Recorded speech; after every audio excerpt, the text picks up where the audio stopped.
Hi, my name is Del and welcome to Comic Snags.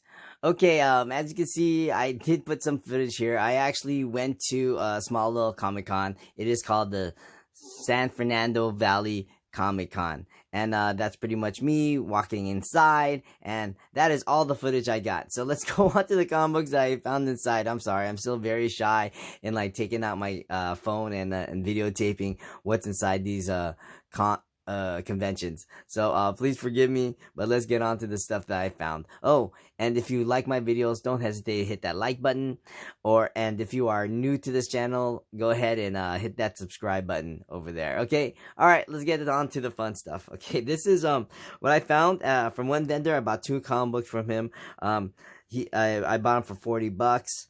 And I thought they were actually a pretty good deal. I didn't buy enough of them for him to give me a deal. But this is Biker Mice from Mars #1. And I bought this one for $10. I thought it was awesome. I love like those old show comics.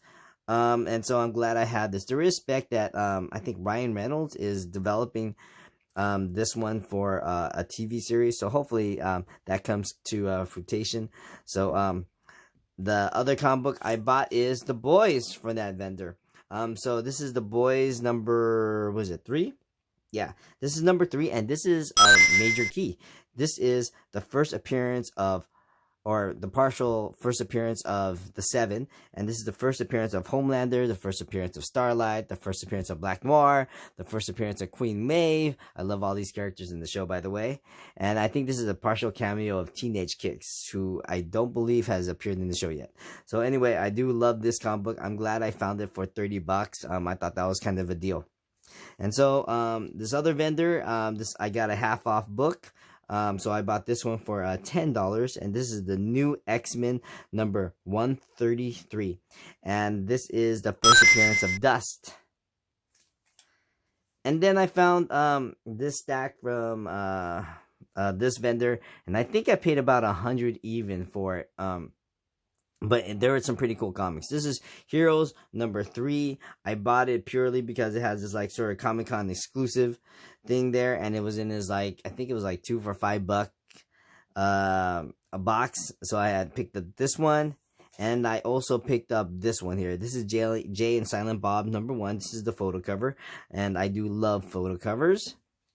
And then I picked this one out as well. This is the Saint of Killers Preacher Special number 1, and I actually have this comic book, but I do not have it signed by Garth Ennis right here. So I thought that was incredible, so I picked it up. And I picked up some early Sandman. So I do have some early Sandman. I have Sandman number 8, which I bought when I was younger. It was actually my first wall book that I ever picked up, and I think at the time it was like $20. So I'm actually glad I picked that one up. I actually have it graded. I think I have it in 9.4. That just goes to show you how long you hold on to a comic book for, and it was still in good condition. So we have Sandman number, I think this is number 5, and this is the first appearance of Merv Pumpkinhead, which is awesome. And then I also found Sandman number 7, and this has no significance to it except this is just an early Sandman. And then there's also Sandman number 10, which is the first appearance of the Corinthian.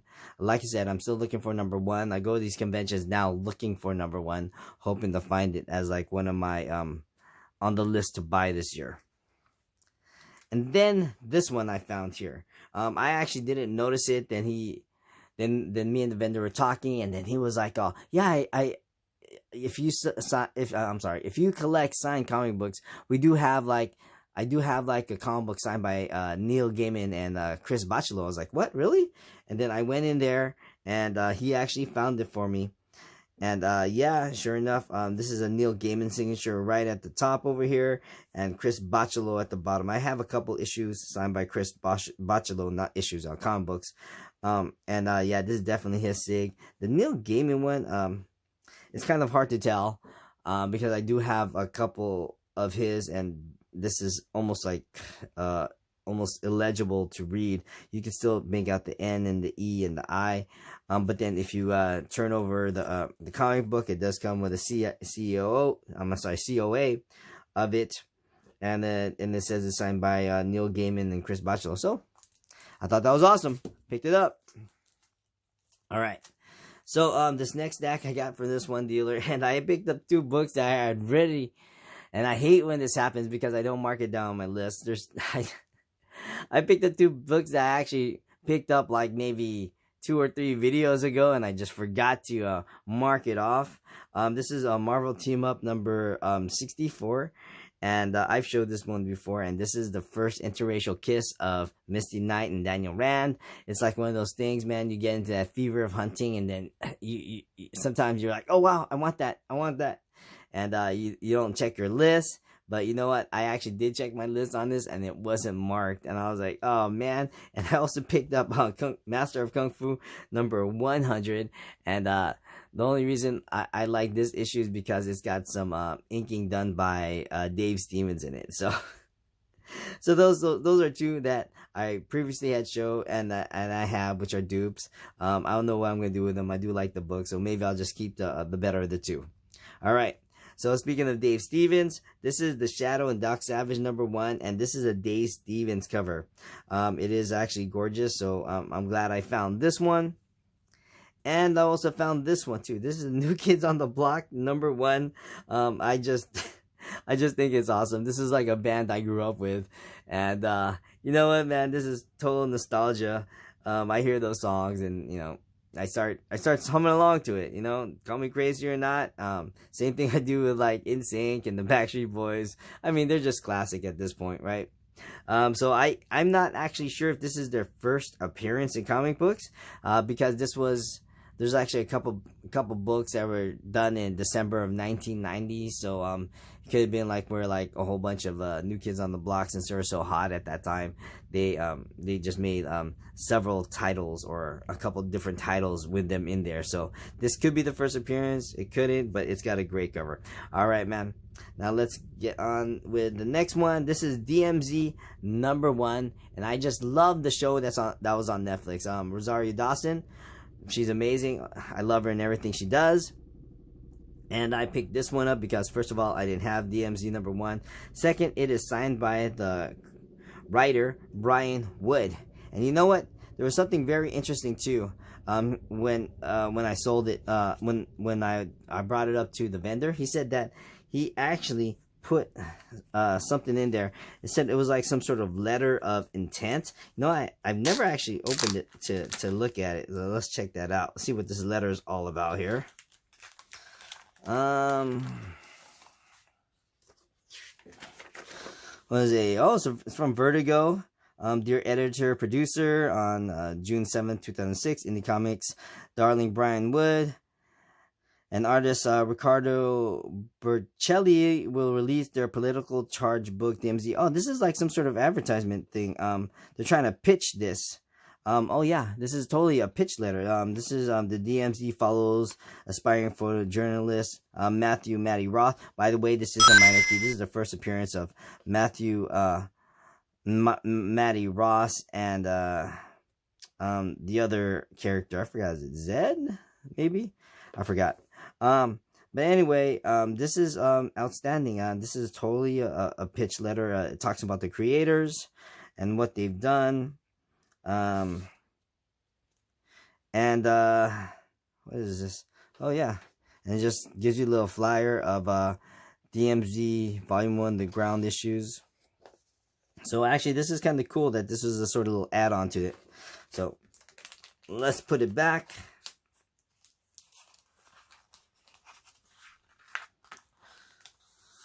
Yeah, let's put it this way so you actually see the Vertigo bar down there. That's so cool. All right.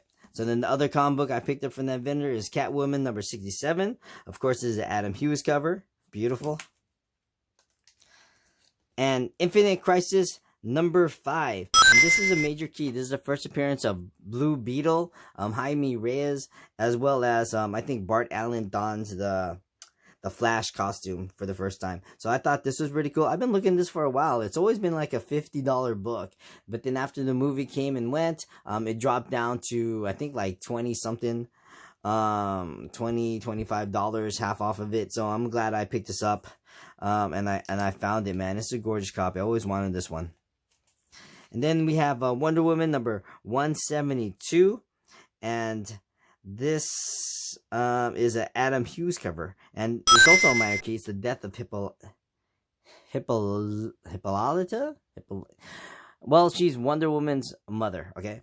Well, I forgot to tell you how much I paid for this last stack. So from the Dave Stevens, from the Marvel team up, to now, and for the next couple more books, I believe I paid $130. Originally, it was like $170, and he knocked out $40 because he started to recognize who I am. So it's pretty cool.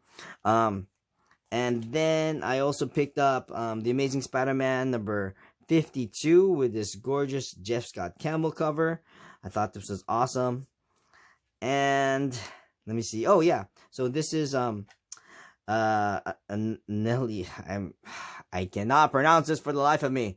Okay, this is Annihilation Conquest number 6, and I've wanted this book too for a long time.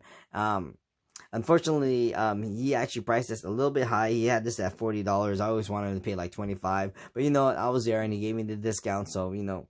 It was actually well worth it. And this is a major key as well. This is the first appearance of the new Guardians of the Galaxy, in which the MCU Guardians were based off of. So I'm glad I have this in my collection. I was looking for this one for a long time. And I found another Dave Stevens cover, and this is True Love number 1. And this is awesome. This I love this cover just because she so reminds me of the actor from Back to the Future. What's her name? Was it Leia Thompson? Yeah, Leia Thompson. So I don't know if he actually modeled his drawing after her or not, but man, this is actually a gorgeous cover. So I'm glad I found this.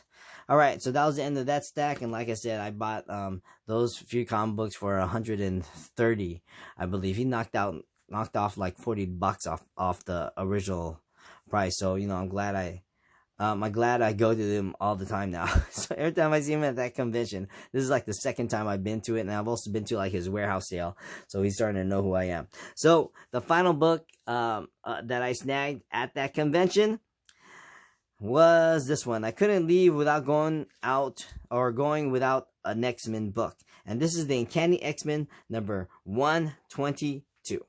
And this is a minor key. This is the origin of Colossus. This is actually one of the best covers of Colossus there. Shows how strong he is. Like, everyone's all amazed on the cover. Wolverine and Cyclops are like, what the hell?